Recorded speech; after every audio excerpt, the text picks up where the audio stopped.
Hey, what up everybody? In this video, I'm going to show you how to install custom firmware in the PSP. And of course, this will work in any PSP. I'm going to use the custom firmware ARC4. It's named ARC4. So let's begin with that. So the first thing, you gotta make sure that the system update is on version 6.61. If you don't have this update, it's okay. I'm gonna show you how to update it in this video. And you would need some tools beside the PSP, of course. You would need the SD card with an SD card adapter, and you would need the SD card reader, or you could use the USB mini cable. But in this video, I'm going to use the SD card reader. So now let's first format the SD card. The best way to do it is by using the PSP for that. Insert it in the PSP.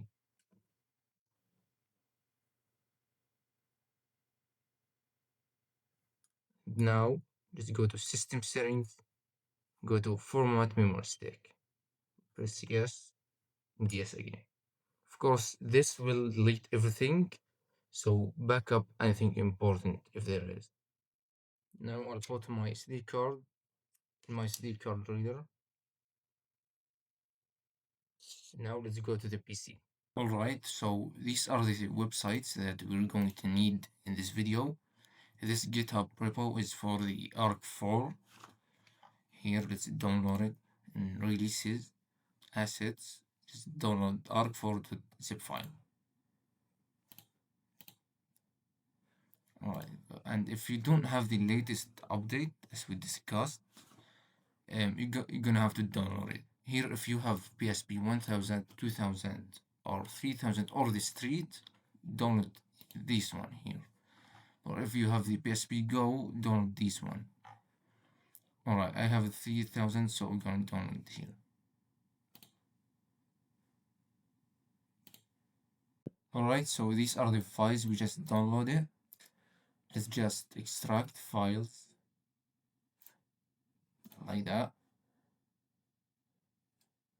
And now let's open it up. And now go to the SD card. Alright, so first thing, we're gonna need the ARC4 file. You're gonna move it to PSP, save data. Move it there. Alright, so that's the first file. Now we're gonna head to PSP. Remember, this is for the ARC4 file. PSP, you're gonna need a couple of files. You're gonna need this one, this one.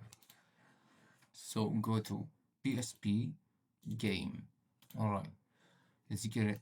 This file ARC4 CIPL, and then ARC4 full installer.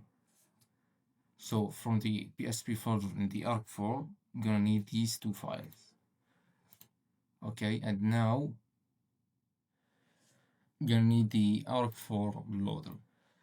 So that's how it would look like for you, these three files.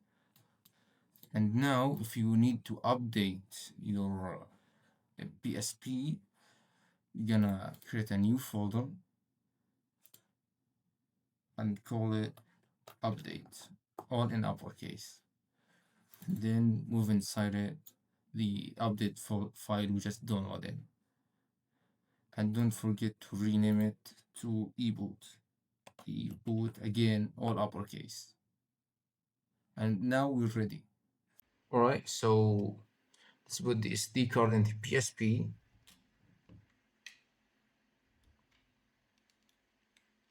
Right, like that. And now you should see the files we just moved. As you can see, here are all of them.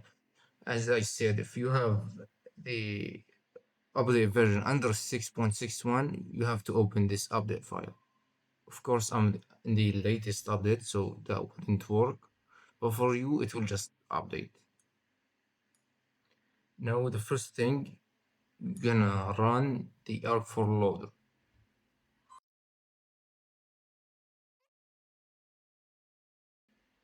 So here the custom firmware just loaded.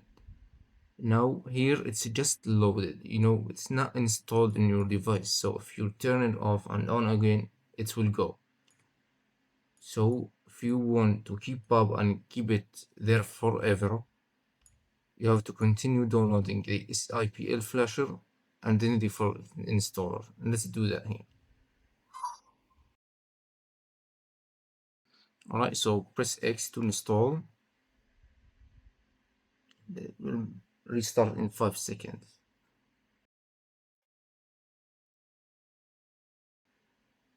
Alright, let's go. Now for the last step, it just run the ARC4 full install. So press install and press X. And now congrats, you have your PSP with custom firmware. As you can see, we can see the settings here.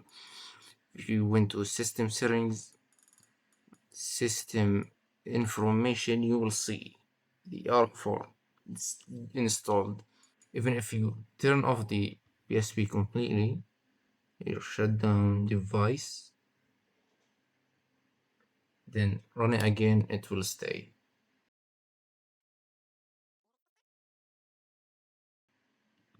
Here it still exists. So yeah, let's now go to how to download actually games.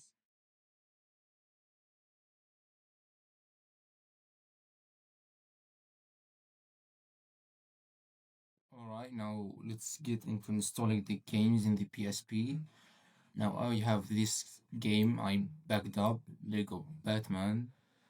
So let's install it in my PSP. So the first thing, you gotta create a new folder, call it ISO, all uppercase again.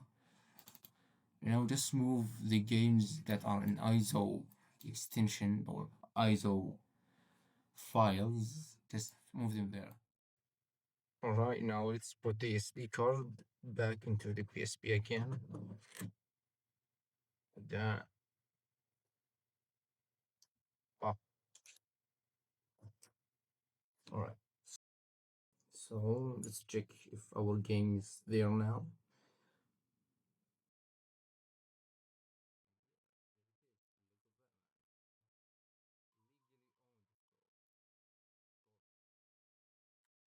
So if you guys found this video useful, don't forget to subscribe. I'm gonna upload more videos about how to install themes and plugins for this custom firmware.